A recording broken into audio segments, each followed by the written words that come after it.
Welcome to the Navigating Dental Insurance Podcast, where we don't take from insurance companies. Here are your hosts, Mr. Jordan Comstock and Mr. Ben Tuine.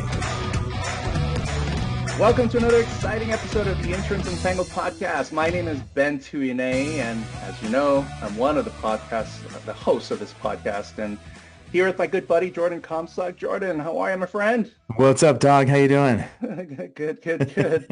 If you could see us, Jordan's hanging out in Hawaii, and I wish. and I'm wishing I was hanging out in my background, which is my home country of Samoa. So, we're island boys at heart. Yep, totally.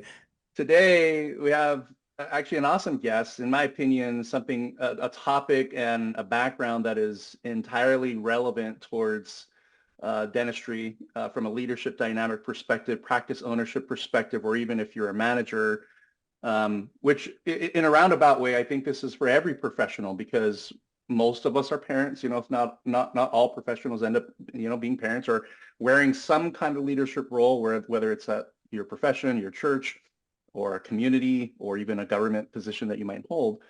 So we have a good friend here, Thomas Passalacqua, with us today. Thomas, welcome to our podcast. What's up, Thomas? How's it going, guys? Ben, Jordan, it's great to be here. I'm not in the islands or in the tropics, but it's great to share this space with you guys. I think you're on Long Island, right? Is that where you're out of? Yeah, it's an island. Yeah, it's an island. Yeah. Yeah, There you go. All right. So 3 islanders here, just having fun today. All right. Yeah. Well, Thomas, I'd love to kind of give our listeners a brief background about you. You sort of come with a lot of experience as it pertains to this whole realm of being an executive coach. So Thomas, he is an executive coach, specializes in sort of customized professional development in the space of, well, at least here we're in dentistry, right? So Thomas has a master's in education, started his career as a founding teacher in New York City. And then, of course, he transitioned into dental. And this is kind of where, we're all being connected here, is that he started in dental manufacturing sales, Oh, very cool. Super successful, award-winning consultant is what he earned in terms of his training and mentoring of other professionals, including other sales professionals that he was working with. Again, another transition, Thomas was the director of business development for a growing dental group practice in the Northeast, where he led sales, marketing, mergers, acquisitions, and you name it.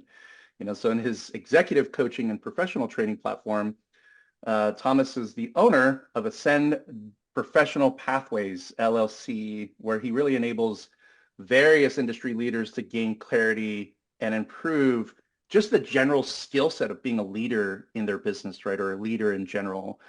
So his clients are really empowered to focus on the next level, bring their businesses and their careers to that pivotal next level by overcoming things such as doubts, fears, which we all feel, right? Uncertainty, Sure. And then the whole fun part about making strategic decisions to better align with your goals on what you want to do and who you are. So Thomas, welcome again, my friend. Excited to chat with you.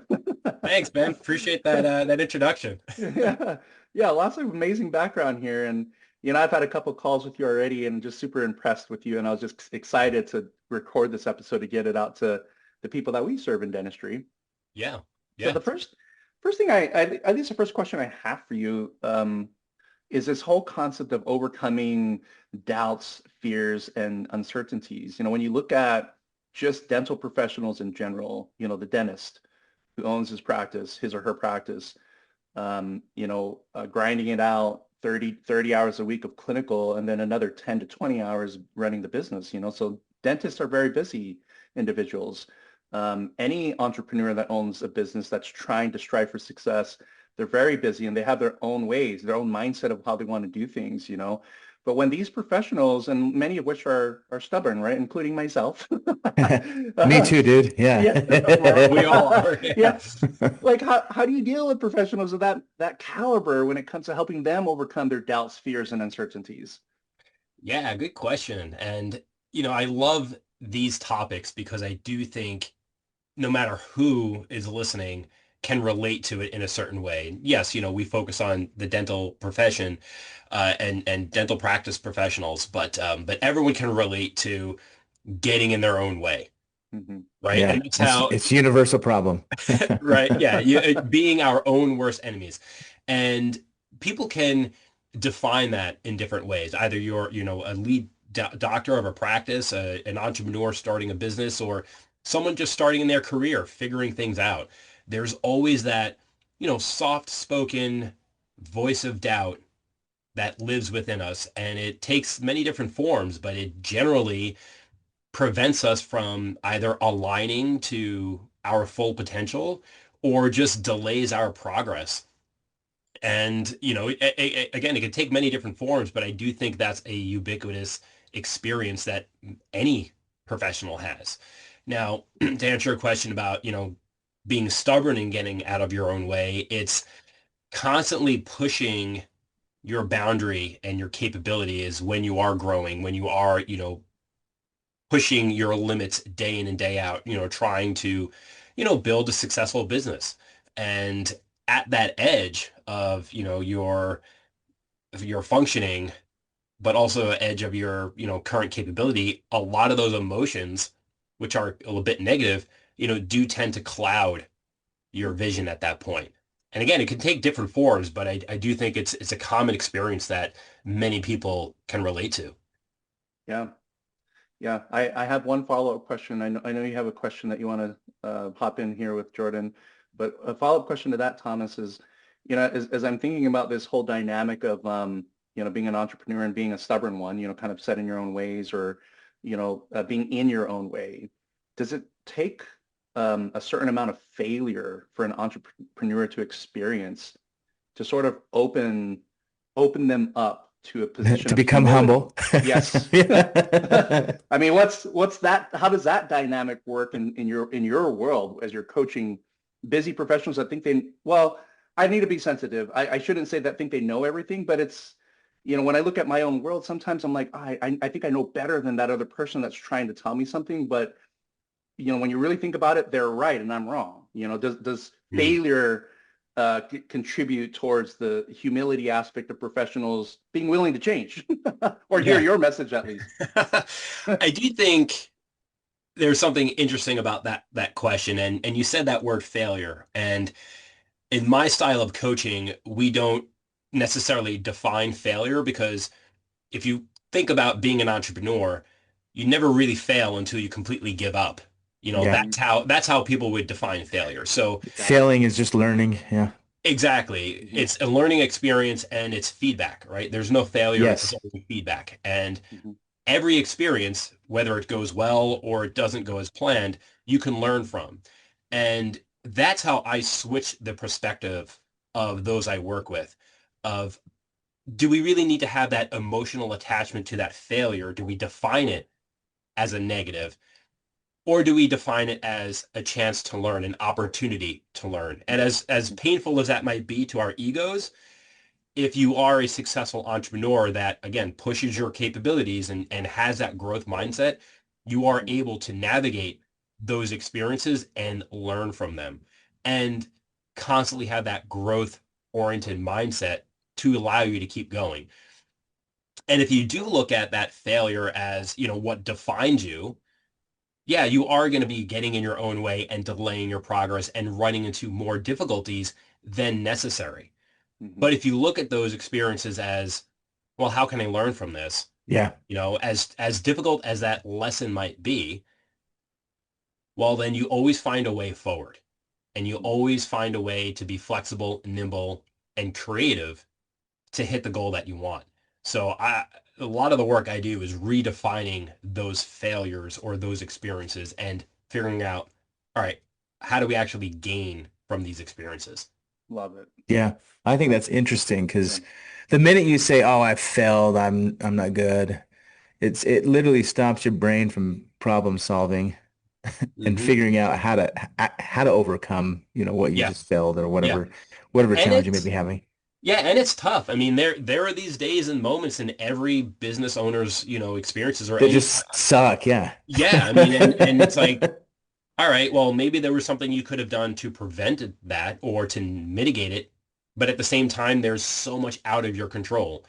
But what is in your control is how you perceive things, how you react to things, and how you move past things. Building resiliency and that ability to bounce back with that growth mindset is the best shortcut to getting past that moment. Mm. And again, Yeah, yeah, it's a difficult I pill to love it. swallow sometimes, but it's your choice. Are you going to be stubborn Isn't that and funny? It's your yeah, choice. yeah, and if it was that easy, right? You're the But problem. Yeah. that's a lot of the work I do in helping people navigate that just inner dialogue and of just Sure. that struggle. Yeah.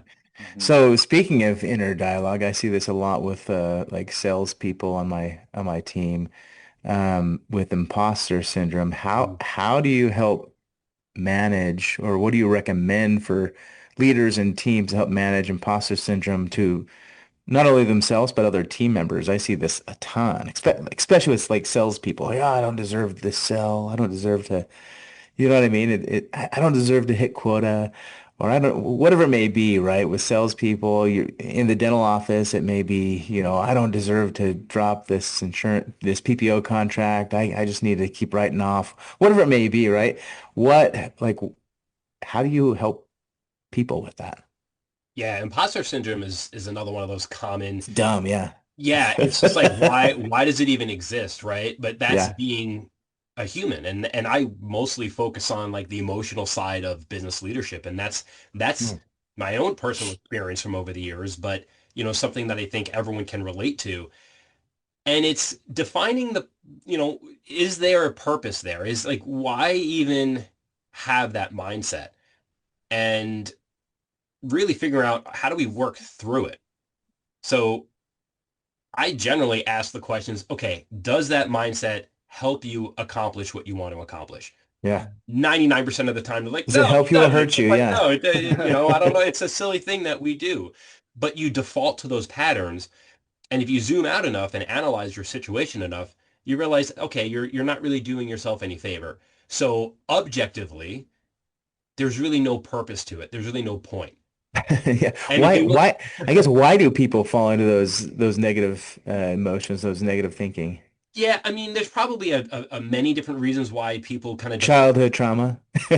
Who knows, like what baggage we bring into our adult lives, right? Probably. Um, Probably some sense of safety, some sense of Sure. control, some sense of being predictable, or some sense of comfort, because there is a little bit of comfort in that kind of being reserved or held back. You're not, pushing Hmm. comfort level a little bit. But a lot of the work I focus on is future oriented. We're not spending a ton of time in digging apart, well, why are we doing the things we're doing? Sure. Yeah. My job as a coach is, okay, here's the situation we have. I need to get you forward momentum right now, because we don't want to be stuck in this zone. We don't want to be constantly spinning our wheels and ruminating and second guessing ourselves and making complaints and making excuses. No, by the end of my coaching session, I want you feeling positive. I want you having a list of things that you can do to get you towards your goals and closer to your ambitions. So I focus mostly on future driven and forward driven actions. I love it. I often wonder, a lot of times I see professionals that have imposter syndrome, right? They're really hard on themselves. Oh yeah. And sometimes I wonder when I hear their comments is like, I wonder if you're just more of a perfectionist than you're self-doubting, right? Because it seems like what I struggle with in terms of this whole area of imposter syndrome for myself is yeah, I experience negative emotions about my performance in certain areas a lot from time to time. But when I look back, it's like, oh yeah, we did a great job there. And I wonder if there's some tie-in to people that experience imposter syndrome that are genuinely um, just genuinely caring about doing a good job. It's Yeah. just and I don't understand that dynamic because sometimes I feel like I have imposter syndrome. I feel like a loser. But when I reshift my focus, and it's like, You're well, not a that's loser, that's Ben. that's because I care. I care to get it right. Yeah. you Yeah. know? Thank you, Jordan. I appreciate Yeah, that. no one here is a loser. And even if you're listening, like even if you're struggling, like there's always ways forward, and there's always things that we're succeeding at, even if we don't give ourselves credit for. And Yeah, you sure. bring up an interesting point, Ben. a lot of people define imposter syndrome in different ways. It's not necessarily just doubt or second guessing yourself or feeling inadequate. It could be, I have such a high standard. I'm never feeling completely, satisfied with my performance. And that could just be another form of this imposter inside you, just skewing your perceptions and skewing your ability to make, you know, more logical and objective decisions. So it's being aware of it, understanding how it's helping or not helping, and is it really allowing you to get closer to where you want to be, or is it hindering you? Mm-hmm. So calling it out is definitely, important. But then it's figuring out, okay, looking back, reflecting is a big part of it. Reflect, what am I doing well at that I don't have to feel that I'm not living up to my standard or, not performing at a certain degree. So, like you just mentioned before, if you look back, yeah, we did a great job. Use that as reassurance. Okay, yeah, you have high standards, but at the same time, you had a great outcome. Yeah, love it. I love it. No, this is cool. I'm loving this feedback here. Next follow-up question. I often think about struggles that uh, business owners and entrepreneurs, leaders, what they're experiencing today. Like when you look at just dentistry today, Thomas, what are the common struggles that you see business owners and leaders experiencing day to day? Yeah, I mean, dental's going through an interesting time, right? Ever since COVID, there's so many things have shifted, and it's shifting so fast on a lot of different fronts too. It's not just, you know, cost of, staff is going up. It's not just cost of materials. It's not just, I mean, insurance is going up, right? I mean, that's a whole nother universe, right? Yeah. It's just the industry is so innovative that technology shifts so much. I mean, now we're in the age of AI. Just 6 months ago, half of the companies I heard of didn't even exist, and now they're like Yeah. mainstream. It's Yep. incredible. It's So there's insane. there's so much change, both positive and in a negative sense. So navigating that and trying to find some common baseline to just say like, all right, can we just get our footing before we feel like we have to adjust again? And just the way dental practices are run, it's a very, high capacity environment. Everyone's working very hard, scheduling's tight, and it feels like you're never getting ahead. You're always playing catch up. You're always swimming upstream. So it's just being aware of that. And a lot of the stuff I work on is, okay, what can you control?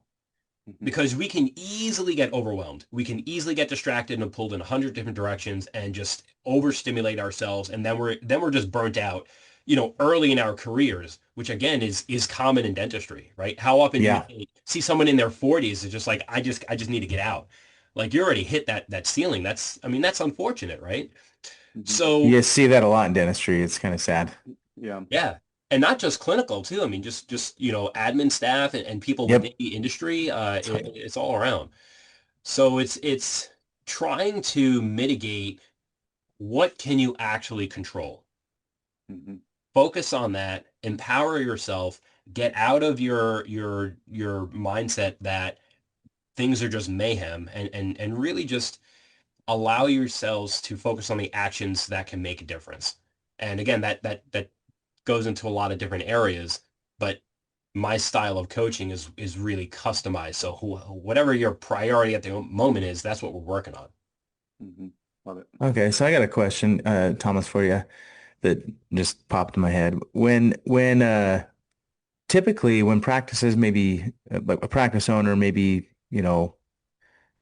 having doubts, fears, maybe some imposter syndrome, like walk me through one, what your best clients look like when you help them, right? And where they were and the outcomes you help them achieve over, I don't know, a year or so, or however long it takes. I don't know. I don't know how long you help Minutes practices. sometimes. Jordan, sometimes Sweet. honestly, like when you challenge someone's perspective, when you challenge someone's what they feel is like their beliefs and Uh-huh. these principles that they operate by, when you challenge that and get them to think differently and see a different perspective and to take them out of that emotion, you can make progress in the moment. So with Sure, yeah. my style of coaching, it doesn't take weeks or months. we can make, significant progress within each session. And Yeah. a lot of that comes from taking the space to just talk through really what the challenge is at the moment. And that's a lot of the process is how often do you actually pause to just think deeply about one particular challenge before you're on to like another, dozen different challenges, right? Yeah. And that's, I think, a consequence of the modern world where there's endless distractions, endless Yeah. overwhelm, and zero time to think and process before we are already getting. Overwhelmed with the next thing on Yep, social exactly. media or whatever it may be. I mean, just the challenges of your day-to-day operation. So Yeah. part of it is holding that space and almost forcing someone to analyze just one challenge, Okay. Mhm. then challenging them to think about it in different ways. How is it helping? How is it hindering? What's working? What's not? Where do you want Yeah. to go? Where do you want to release? And reassuring them, what are the actions to help you get there? What do you have to focus on? Forget all the other noise for a minute and let's really hone in on just one core thing to make the most difference. And it's that process that allows someone to have these breakthroughs. And it's like, wow, I was thinking about things completely wrong. I was doing myself no good at getting them out of their own way, getting them out of their own head. And it's Yeah. amazing when you see someone's like breakthrough and they're like, I've never thought of it that way. Mhm. And now they feel like they have the answers. Hmm. Yeah, yeah, I've experienced a lot of that over the last couple months for Mm. sure. Just being in the right rooms with the right people, like you, and hearing just different concepts and ideas on how to look at things, which kind of leads me to this whole concept of goal setting, and I love that professionals these days, well, the professionals from the beginning of when I started, at the highest level in dentistry as a business owner, well, highest level in terms of, when you run a business, um, it's busy, and you're interacting with a lot of different people. Goal setting seems to be one of those things that a lot of people miss because they don't Mm. align themselves to reach those goals, right? And like for me, Jordan has actually been a great mentor to me in the world of marketing and technology. And so I've been realigning my goals, setting my business up to have a full technology conversion this year. And you know what? Jordan, it's been 10 years coming and we're finally here. Nice dog. Yeah. So, but now I want to pick your brain on that though, is like when you look at goal setting, like what do you advise in terms of setting goals and aligning to them as a business, like as a leader? Yeah. First, starting with the why. Like what's the Mm, point of the goal? And being really clear of why that goal exists yeah. and making sure you understand it and embody that goal and really believe in the goal. So that way you're motivated and engaged and dedicated because when things do get difficult, you have that resilience to get through because you are driven to, that's the goal I want to hit. I'm confident on that. That's my passion. There's a purpose there, right? So Mhm. understanding the why and the purpose behind the goal is important. Second, if there's a team involved, they understand it too. It's not just one individual or a leader has the goal, but everyone else in support of that goal understand it just as well. Mhm. And connecting their interest to the goal is important because you can't just have a goal, which is an external motivating factor for someone. If there's no direct personal connection to that goal, Yeah. their intentions and their output, are going to be less than ideal, right? Yeah. So it's Yeah. breaking that goal down to making it relevant to whoever's involved. Hmm. Yeah, I actually love this. We've done this with a lot of our team members here at Boom Cloud, where Mhm. I set vision like a vision every quarter and new targets and all that, all those goals for the business, right? But one thing that we do is we sit down with each individual person and everyone, receives some type of bonus program here at Boom Cloud for achieving helping achieve the overall vision of the company. But we sit down with everybody and be like, hey, what is your personal goal? Oh, you want to buy a new house this year or whatever it may be, right? And we say, oh, okay, if you do X, Y, and Z that help us get the company vision, it's aligned to your personal vision, and then boom, you can get a house in X amount of months or whatever their goal may be. I Right. love aligning the company vision to personal goals of our employees. I think that's one of the best ways to achieve success with Yeah. people. Yeah. And that's how we kind of define alignment, right? Having a Yeah. goal on its own doesn't really do much for Yeah, motivation. it's kind of like surface Achieving level. goals. It's like, oh, the company wants us to do X, right? Yeah. The dental office needs to do this. Good for them, right? It's like whatever. But when you tie their emotions, and their wants and needs to the company's goals or the practice goals, that's when things get really interesting from Yeah. my Yeah. perspective. And that and those are the leaders that I admire because they tap into the team's investment. They Yeah. understand that side of business leadership when there's individuals collectively, you know, um, working towards a similar outcome. And that's Yeah. when that's when I think you could be successful. Yeah. Successful. Yeah. When everyone's tuned into the radio station WIIFM, have you heard of that? What's in it for me? So it's like if you're a practice owner, you're like, I want to grow this much or whatever your goal may be. It's like, cool, that's your goal, dude. How do you How am align your I? team? Where do I fit in? Yeah, Yeah. how does everyone else fit into that, right? Yeah. It's Yeah. the yeah, WIIFM. I'm gonna try to find that station now. Yeah, it's a good station for We're most we're, pr- people, yeah. we're printing shirts. We gotta put that on a shirt. Yeah. Yeah. That's cool. No, So that's Thomas, what are some strategies that have worked for practices, with all the challenges we've discussed here on the show today, like what typically works? A lot of what we're talking about, right? Like, okay, Hmm. aligning goals, identifying goals, how do you Okay. communicate to the team? But I would say the biggest strategy is being intentional. Okay. How and when and what does it look like to build out intention for all of this, right? Are you creating time and space and are you prioritizing it in your schedule to align your staff, to align your priorities, to align your goals? Are you talking about it? Is it something that is just thrown up on the wall and then you forget about it because you're just, again, pulled in 100 different directions? Being intentional means you are manipulating and trying to control as many of these moving pieces and variables in your day to day, week to week, month to month that you can.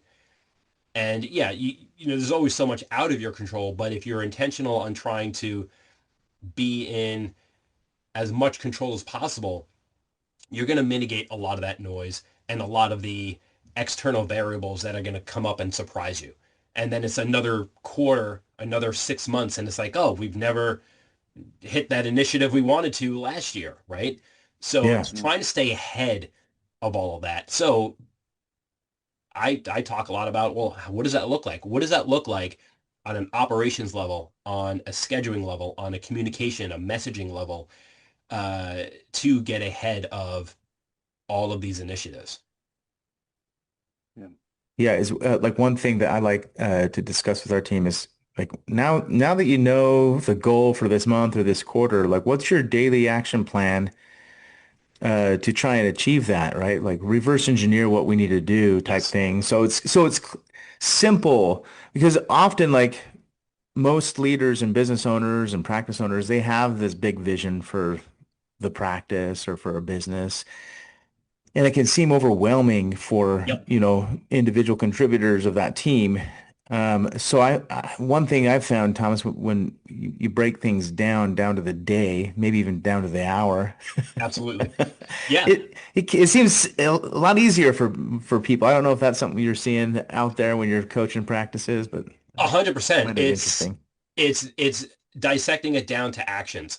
Yeah. So give your team tangible actions, behaviors, habits, literal things that you can track that support the goal, right? So you break that Yes. goal down into chunks, you reverse engineer it.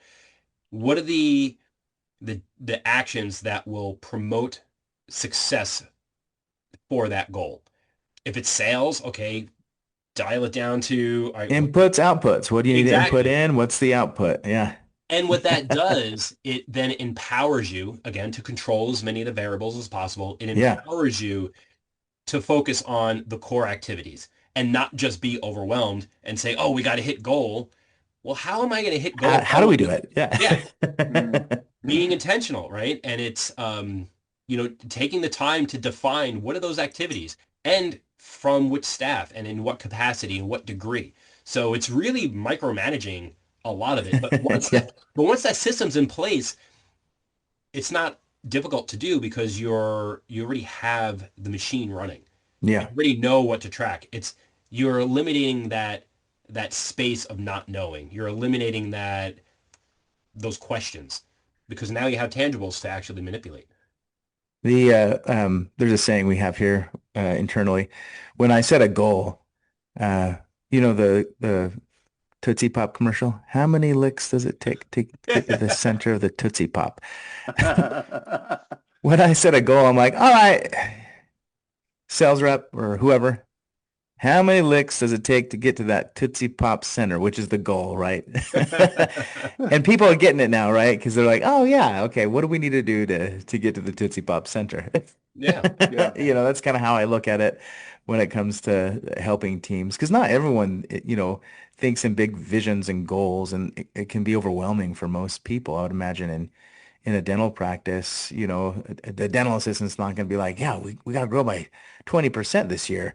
And we're a $1 million dental practice. So that equates to, they're not crunching numbers like that, right? Yeah. They're just going in and they just want to help patients. Yeah. But if you So, can break that down, yeah, okay, every month we're going to see X amount of new patients. Okay. Per week, what does that look like? What are yeah, the activities to acquire a new patient? What does that yes, marketing look like? Right. Like, and really break it down. And then you have more digestible mini goals that you can manipulate directly. So, yeah. and then over time, it complements to the larger vision. Yeah, no, I love this. I think this is what every practice owner needs. Mhm. Years ago, I didn't have any type of operating system in Boom Cloud, and that was confusing for a lot of people. Today, we use like EOS. I don't know if you're familiar with Yep.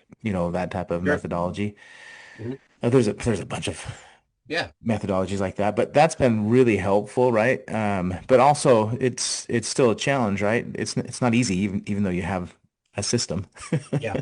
And I relate it to, I mean, the operating systems, they're all great, just like fitness routines and Yeah, diet routines, right? There's a million different fitness programs out there and dietary programs and get bigger, stronger, faster, lose weight, all of that. All of them, for the most part, work. yeah, Again, it's being intentional, it's tracking, it's being consistent. yes. It's finding the ones that are resonating for you and that are exciting for you. So whatever the system is, that's great, but staying dedicated to it and seeing daily It interaction with it. It literally is just like dieting. It's like, it kind of sucks, but we got to do it. And then it gets easier over time, right? Yeah, Yeah. it does. Yeah, it absolutely does. Yeah. No, Well, this has been gentlemen, great, Thomas. Yeah. So, yeah. as our audience is listening to who you are and kind of your thinking process and methodologies. If somebody's struggling or needs help, organizing their business and their mindset a little bit better, like how do they find you? What do you have a website? How do they reach out to you? Yeah. First step is just taking a quick minute to, sit in that mindset and make a decision to reach out to somebody, right? Like Yeah, don't sure. don't just push through and just deal with it later, right? Like if you're feeling that struggle, if you have that pain, if you're know you're at that point, just there are resources out there. Talk to someone. Go reach out to somebody, right? And then you can reach out to me, right? I'm really active on LinkedIn, so Cool. include my LinkedIn on I'm the gonna follow note you. here. Yeah, I'm really active, so you can send me a message on LinkedIn. I will respond. My website has a ton of information. I was really intentional about building it out with a lot of resources. It's ascendpropathways.com. And my email's on my website, as well as a message, form on there too. So you can reach out to me on my website or through LinkedIn. Very cool. Well, you just got a new LinkedIn follower. I just followed you. Nice. Good. Well, awesome, Thomas. It's such a pleasure. I mean, great information. To our listeners, we're going to post all the contacts in there. We'll post Thomas's LinkedIn profile there as well. Yeah. He's right. I'm already linked to him on LinkedIn, and the daily content that he pushes out is amazing, and the videos. So check that out, as well as email. That's going to be right there in the show notes. So when you have a moment, email Thomas, ask him questions. What he does is so important for business owners, for leaders in general, is that I think every leader needs a coach of some type to help us see what we can't, for ourselves, help us get out of our own way, right? Yeah, absolutely. Yeah. So gentlemen, thank you so much again. As we wrap up today, I just want to say thank you again, Thomas, for joining us today on another amazing and fun episode of the Navigating Dental Insurance Podcast. Hope to have you on soon again. Yeah. We'll see you on the Insurance Untangle. I think you're going to be on that one in May 2026. I am. Yeah. There's going to be a bunch of us on there. I'm excited to be a part of that group. Yeah. Absolutely. And I want to continue that with that podcast, and maybe Jordan and I will kind of create the same webinar theming in the future as well. But to our listeners, check out Thomas. He's amazing. And we want to thank our listeners for joining us today again on another episode of the Navigating Dental Insurance Podcast. Check out our website, saynotoppos.com, for future episodes. Hit that subscribe button, and who knows, one day we'll have thinking about maybe doing a raffle later this year. So stay tuned for that. Well, awesome, guys. Awesome, Thomas. It's nice meeting you. You too. Likewise. Okay. Rock on, everybody. Take care, everybody. Until we meet again. Take care.